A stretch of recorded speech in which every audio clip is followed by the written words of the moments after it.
now less than an hour away from the arrival of former President Donald Trump to Green Bay, who's holding an Election Day rally. This as voters continue to cast ballots in Wisconsin's presidential primary. Jason Zimmerman is live in downtown Green Bay, where supporters of Trump are awaiting his arrival. Jason. Brittany, doors here at the Hyatt Regency have been open about 2 o'clock. And we continue to see people make their way inside despite the not so good weather outside. You can see some of the crowd set up here right off to my left. Now, I can tell you we've also heard from a number of speakers already, including U.S. Senate candidate Eric Hovde, Congressman Glenn Grothman, and even the My Pillow guy, Mike Lindell.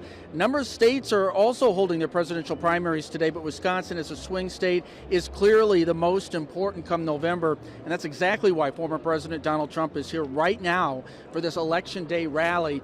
We are told that Trump will lay out the agenda for another term should he defeat President Joe Biden. His campaign says he will highlight the crisis at the U.S.-Mexican border today, which the Trump campaign is calling Biden's border bloodbath because of crimes that have been committed by people in the country illegally.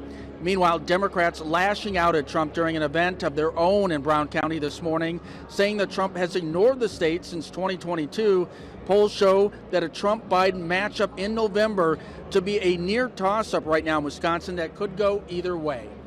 Wisconsin isn't one of 50 states this year. We're one of 5. The truth of the matter is the presidential race will come down to about 5 or 6 states, and probably chief among them on everybody's list is Wisconsin.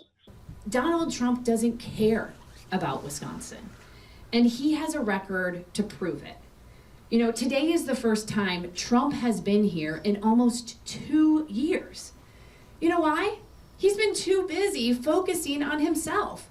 And a number of the Republican candidates running for the 8th congressional seat being vacated by Mike Gallagher are also here in the crowd tonight, but it is unclear whether Trump will actually make any type of endorsement. We'll continue to keep you covered both on air and online throughout the evening. Reporting live in Green Bay, Jason Zimmerman, Action 2 News.